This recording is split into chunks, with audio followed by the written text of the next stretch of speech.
And praise the Lord. Muna sila po itong nabautismuhan at interview natin kung ano yung, ano po yung pangalan nyo, Nay? Yun si Arsenal. Arsenal. Arsenal. Ilan taon na po kayo? 75. Pagkatapos ng bautismo, ano po yung karamdaman nyo, Nay? Ang ganap lawas.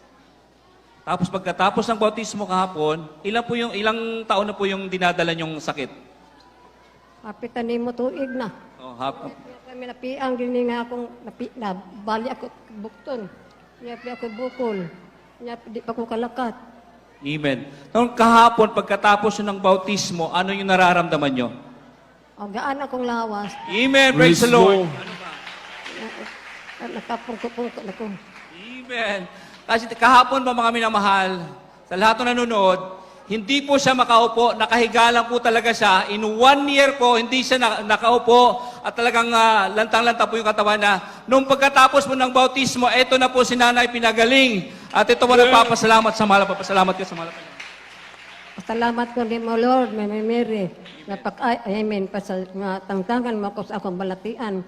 Na makalakat, yung kung arong ko makasimba. Praise the Lord. Hallelujah. Ngayon ako problema, akong bama. Akong bama problema yun ko kasi ito sa garula yung tao. Mag-aangali ko, iya lang ko iwak niya, ilang isari usaya di itsa. Akong tiil mo nang ngayari ko din kay Bal, ano na lang unta ko di mo puyo ko, papakaayo ko. Paghapon, unta ko mo pauli. Hindi nga sa aking basa akong bano. Kay sikin di kaakan lang ko, palinguhan ito.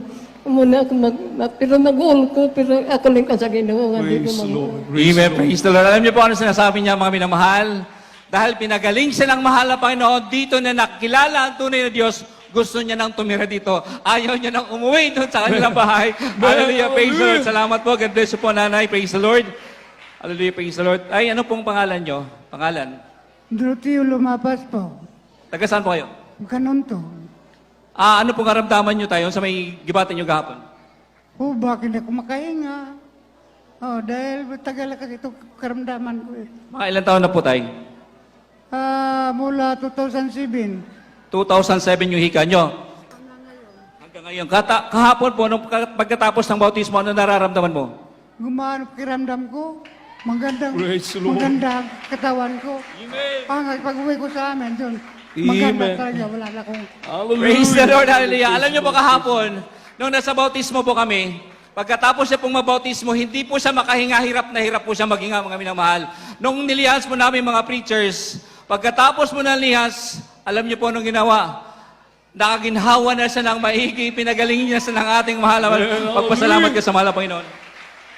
Masabi ko na salamat sa mahal na Panginoon, Diyos Jesu Cristo, Praise the Lord. Amen, praise the Lord. sa pagtulong mo sa katawan sa sakit ko, mag-iwala na.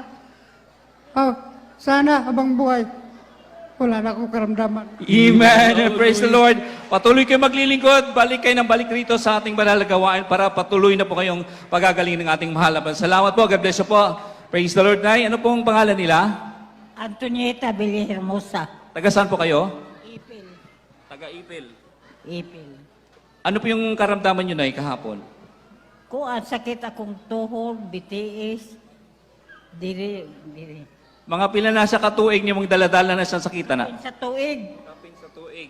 Pagkakahapon, pagkatapos ng mga bautismo, anong nararamdaman nyo? Pagkatapos sa bautismo, nakalakaw pa, giyayungan pa ko nila. Unya pagkatapos, inkubuhi ko no kumurab ka ano akong lawas. Hallelujah! Buhian ko nila hanggang karon mulakaw-lakaw na ko. Amen. Praise the Lord. Alam niyo pa mga minamahal, kahapon, hindi po siya talaga makalakad. Dala-dala po siya talaga ng ating mga kapatiran. Alam niyo po, nung sakit niya, rheuma, arthritis, marami. Taon po siya hindi makalakad. Nung pagkatapos po ng bautismo, eto po si Nanay, gustong tumakbo, gustong maglakad. Hallelujah. Praise the Lord. Dalay ko ng Diyos. Salamat ka sa Ginoo. Salamat sa Ginoo. Praise the Lord. Amen. Amen. Praise the Lord. God bless you po, Nanay. Praise the Lord. Mga kababayan niyo po ito, hindi namin siya kilala, minamahal. Hindi namin sila kilala. Inimbitahan lang po namin sila, minamahal, kahapon at pinaunlakan nila yung paanyaya ng ating pinakamamahal na Panginoon. Kaya nandito sila sa harapan ngayon. para magpuri sa Diyos, mga minamahal. Amen. Palapakan po natin ang ating mahal na Panginoon. Mga kababayan niyo po ito, mga minamahal. Praise the Lord. Praise the Lord. Sige na, tayo po kayo para ipakita mo sa kanila kung paano